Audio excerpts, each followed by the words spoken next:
Chapter 58. The Minister's Family. God designs that in his home life, the teacher of the Bible shall be an exemplification of the truths that he teaches. What a man is has greater influence than what he says. Piety in the daily life will give power to the public testimony. Patience, consistency, and love will make an impression on hearts that sermons fail to reach. If properly carried on, the training of the children of a minister will illustrate the lessons he gives in the desk. But if by the wrong education he has given his children, a minister shows his incapacity to govern and to control, he needs to learn that God requires him to properly discipline the children given him before he can do his duty as shepherd of the flock of God. The minister's duties lie around him nigh and afar off, but his first duty is to his children. He should not become so engrossed with his outside duties as to neglect the instruction which his children need. He may look upon his home duties as of lesser importance, but in reality, they lie at the very foundation of the well-being of individuals and of society. To a large degree, the happiness of men and women and the success of the church depend upon home influence. Nothing can excuse the minister for neglecting the inner circle for the larger circle outside. The spiritual welfare of his family comes first. In the day of final reckoning, God will inquire what he did to win to Christ those whom he took the responsibility of bringing into the world. Great good done for others cannot cancel the debt that he owes to God to care for his own children. Ministers' children are in some cases the most neglected children in the world, for the reason that the father is with them but little, and they are left to choose their own employment and amusement.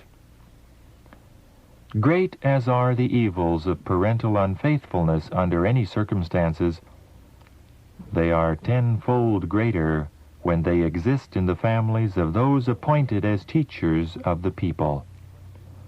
When these fail to control their own households, they are, by their wrong example, misleading many. Their guilt is as much greater than that of others as their position is more responsible. It is not so much the religion of the pulpit as the religion of the family that reveals our real character. The minister's wife, his children, and those who are employed as helpers in his family are best qualified to judge of his piety. A good man will be a blessing to his household. Wife, children, and others will all be the better for his religion. Brethren, carry Christ into the family. Carry him into the pulpit. Carry him with you wherever you go. Then you need not urge upon others the necessity of appreciating the ministry, for you will bear the heavenly credentials which will prove to all that you are servants of Christ. The minister's wife, a helper or a hindrance? When a man accepts the responsibilities of a minister, he claims to be the mouthpiece for God, to take the words from the mouth of God and give them to the people. How closely, then, he should keep at the side of the great shepherd. How humbly he should walk before God, keeping self out of sight and exalting Christ. And how important it is that the character of his wife be after the Bible pattern, and that his children be in subjection with all gravity.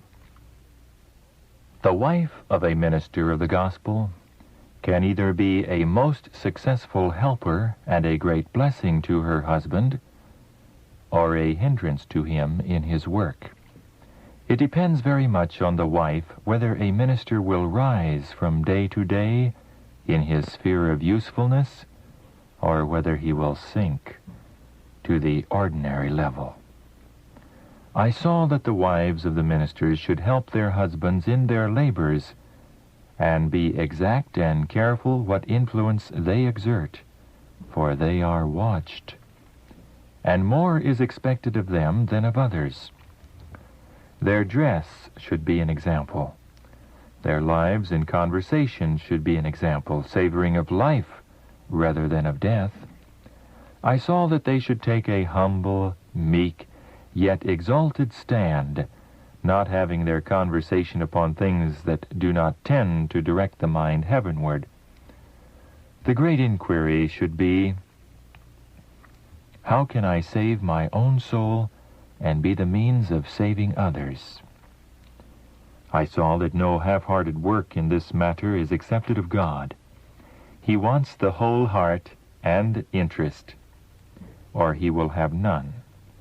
Their influence tells decidedly, unmistakably, in favor of the truth or against it. They gather with Jesus or scatter abroad. An unsanctified wife is the greatest curse that a minister can have. Satan is ever at work to dishearten and lead astray ministers whom God has chosen to preach the truth. The most effectual way in which he can work is through home influences, through unconsecrated companions. If he can control their minds, he can, through them, the more readily gain access to the husband, who is laboring in the word and doctrine to save souls. Satan has had much to do with controlling the labors of the ministers through the influence of selfish, ease-loving companions. Words of counsel to ministers regarding family management. You have a duty to do at home which you cannot shun, and yet be true to God and to your God-given trust. The gospel field is the world.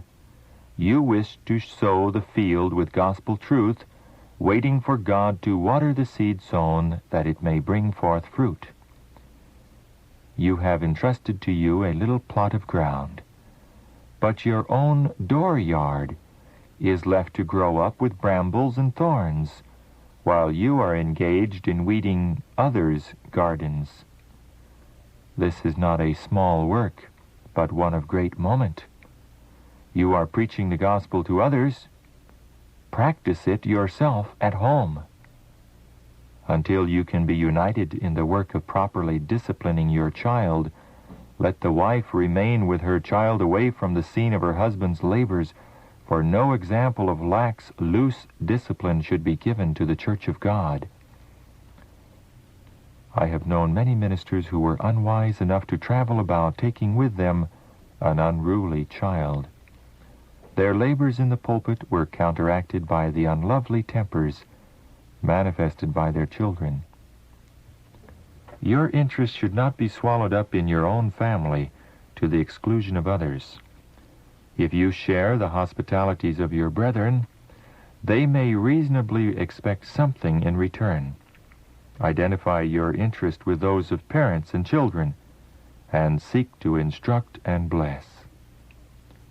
Sanctify yourself to the work of God, and be a blessing to those who entertain you, conversing with parents, and in no case overlooking the children. Do not feel that your own little one is more precious in the sight of God than other children. An appeal to a minister's wayward son. Your father is a minister of the gospel, and Satan works most zealously to lead the children of ministers to dishonor their parents. If possible, he will bring them into captivity to his will, and imbue them with his evil propensities? Will you allow Satan to work through you to destroy the hope and comfort of your parents? Will they be obliged to look upon you with continual sadness because you give yourself into Satan's control? Will you leave them to the discouragement of thinking that they have brought up children who refuse to be instructed by them, who follow their own inclinations, whatever happens? You have good impulses, and you awaken hope and expectation in the minds of your parents. But so far, you have been powerless to resist temptation, and Satan exalts in your readiness to do just as he wills. Often you make statements which inspire your parents with hope, but just as often you fail because you will not resist the enemy. You cannot know how it pains your father and mother when you are found on Satan's side. Many times you say, "I cannot do this," and "I cannot do that," when you know that the things you say you cannot do are right for you to do. You can fight against the enemy, not in your own strength, but in the strength God is ever ready to give you. Trusting in his word, you will never say, "I can't." I appeal to you in the name of the Lord to turn before it is too late. Because you are the son of parents who are co-workers with God, you are supposed to be a well-disposed boy, but often, by your waywardness, you dishonor your father and mother and counteract the work they are trying to do. Has not your mother sufficient to oppress and crush her spirits without your waywardness? Will you still pursue such a course of action that your father's heart will be weighed down with grief? Is it a pleasure for you to have all heaven looking upon you with displeasure? Is it a satisfaction for you to place yourself in the ranks of the enemy to be ordered and controlled by him? Oh, that now, while it is called today, you would turn to the Lord. Your every deed is making you either better or worse. If your actions are on Satan's side, they leave behind them an influence that continues to work its baleful results. Only the pure, the clean, and the holy can enter the city of God. Today, if you will hear his voice, harden not your hearts, but turn to the Lord, that the path you travel may not leave desolation in its track. Minister to treat children with kindness and courtesy. Let the kindness and courtesy of the minister be seen in his treatment of children.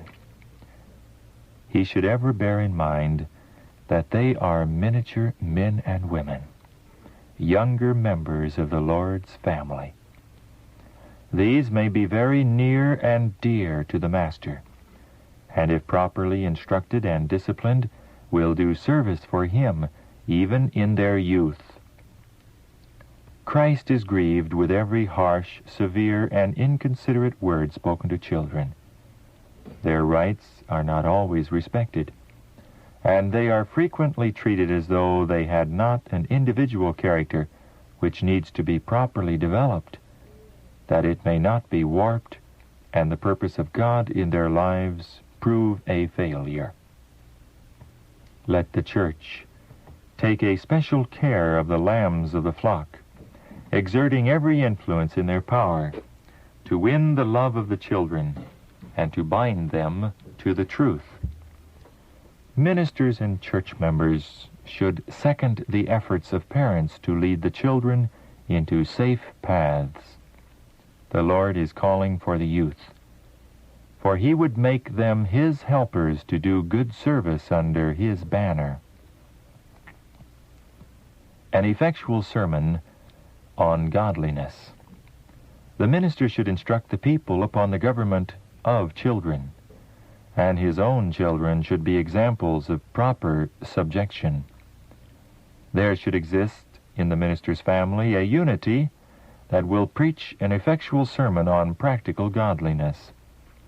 As the minister and his wife faithfully do their duty in the home, restraining, correcting, advising, counseling, guiding, they are becoming better fitted to labor in the church and are multiplying agencies for the accomplishment of God's work outside the home.